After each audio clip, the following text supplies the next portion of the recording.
বছরের প্রথম দিনে উত্তপ্ত ভাঙড়। আরাবুলের গাড়িতে হামলার অভিযোগ, পরিস্থিতি সামাল দিতে পুলিশের লাঠিচার্জ। উত্তপ্ত ভাঙড় এলাকায় উত্তেজনা। আপনাদের আরো একবার জানাবো, বছরের প্রথম দিনেই উত্তপ্ত ভাঙড়। আরাবুলের গাড়িতে হামলার অভিযোগ, পরিস্থিতি সামাল দিতে পুলিশের লাঠিচার্জ। উত্তপ্ত ভাঙড় এলাকায় উত্তেজনা। প্রচুর পুলিশ ইতিমধ্যে। ভাঙড়ের পরিস্থিতি উত্তপ্ত। আজ বছরের প্রথম দিন আবারও উত্তপ্ত ভাঙড়ের পরিস্থিতি। আরাবুল ইসলাম তার গাড়িতে হামলা করা হয়েছে এই অভিযোগ উঠছে। এই পরিস্থিতি সামাল দিতে পুলিশ লাঠিচার্জও করে। এলাকায়ও উত্তেজনা রয়েছে। বছরের প্রথম দিনই ভাঙড়ের পরিস্থিতি উত্তপ্ত হয়ে উঠল। আরাবুল ইসলাম তার গাড়িতে হামলার অভিযোগ উঠছে। পুলিশ লাঠিচার্জ করে পরিস্থিতি সামলাতে। পুলিশের লাঠিচার্জ, এলাকায়ও উত্তেজনা। প্রসেনজিৎ সর্দার রয়েছেন টেলিফোন লাইনে, আরো বিস্তারিতভাবে জানাবেন। প্রসেনজিৎ, ঠিক কি জানা যাচ্ছে? আরাবুল ইসলামের গাড়িতে হামলার অভিযোগ, কারাই হামলার পেছনে রয়েছে সে সম্পর্কে কিছু খবর? এখন এলাকারই বা কি পরিস্থিতি?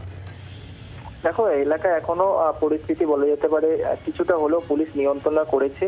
তবে যেটা আমরা জানতে পারছি স্থানীয় সূত্রে, যে তৃণমূলের আজকে প্রতিষ্ঠা দিবস ছিল এবং সেখানে পতাকা উত্তোলন ভাঙড়ের বিভিন্ন জায়গায় চলছিল। তৃণমূলের কর্মীরা তারা বা নেতৃত্বরা তারা সেগুলো করছিল। এবং আজকে যেটা আমরা জানতে পারছি, ভাঙড় থানার হাতিশালা এলাকায় ওয়ারি যে এলাকা আছে সেখানটা আরাবুল ইসলাম তার কর্মী সমর্থকদের নিয়ে সেখানে পতাকা উত্তোলন করতে যাচ্ছিলেন। সেই সময় তাকে ঘিরে তৃণমূলের এক অংশ তাকে ঘিরে এমনই অভিযোগ যে তাকে ঘিরে ধরে আটকায় এবং সেই নিয়ে বচসা। তারপরে আরাবুল ইসলামের গাড়ি ভাঙচুর করা হয়েছে বলে এমনই কিন্তু অভিযোগ। এই ঘটনা এলাকা উত্তপ্ত হয়ে গেলে সেখানে ভাঙড় থানার বিশাল পুলিশ বাহিনী ঘটনাস্থলে যায় এবং এই মুহূর্তে অনেক কিছুটা হলেও নিয়ন্ত্রণ করেছে। তবে এলাকা উত্তপ্ত আছে। তবে কারা এই ঘটনার পিছনে জড়িত সম্পূর্ণ ঘটনাটি পুলিশ তদন্ত করছে এবং সেই জায়গাতে আরাবুলের কর্মী সমর্থকরা তার আক্রান্ত হয়েছে বা আরাবুল আক্রান্ত হয়েছে বলে এমনই কিন্তু অভিযোগ। প্রসেনজিৎ, তুমি আমাদের সঙ্গে থাকো। যে ছবি আপনারা দেখতে পাচ্ছেন, আরাবুল ইসলাম তার গাড়িতে হামলা করা হয়েছে, সেই গাড়ির ছবি, যে গাড়িতে হামলা করা হয়েছে।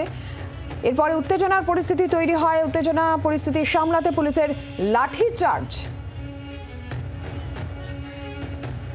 বছরের প্রথম দিনেই উত্তপ্ত ভাঙড়। প্রসেনজিৎ আমাদের প্রতিনিধি রয়েছেন আমাদের সঙ্গে। প্রসেনজিৎ, বারংবার এর আগেও আমরা দেখেছি যে কোনো নির্বাচন কিংবা তার পরেও ভাঙড়কে বারংবার উত্তপ্ত হতে, আর তারপর এই বছরের প্রথম দিনের শুরুতে আবারও নতুন করে উত্তপ্ত হলো ভাঙড়। পুলিশের তরফ থেকে কি বলা হচ্ছে? দেখো, এখনো পুলিশের তরফ থেকে কিছু জানানো হয়নি বা তারা কোনো এই বিষয়ে প্রতিক্রিয়াও দিতে চায়নি। যেহেতু একটা পরিস্থিতি যেখানে পতাকা উত্তোলনকে ঘিরে যেখানে একটা ঝামেলা হয়েছিল, সেটা পুলিশ এখন নিয়ন্ত্রণ করার চেষ্টা করছে এবং পোলেঘাট থানার বিশাল পুলিশ বাহিনীও ঘটনাস্থলে আছে। এবং তোমাকে যেটা বলতে চাইছিলাম, যে যেহেতু ভাঙড়ের তৃণমূলের যে আরাবুল ইসলাম ভার্সেস শওকত মোল্লা, এটা যেমন একটা তাদের দলের মধ্যে দুটো দল হয়ে গেছে। পাশাপাশি এই ঘটনায় কারা এখন জড়িত আছে পুলিশ সেটা তদন্ত করছে। তবে পতাকা উত্তোলনকে কেন্দ্র বাংলার আওয়াজ, বাঙালির আবেগ, জি 24 ঘন্টা।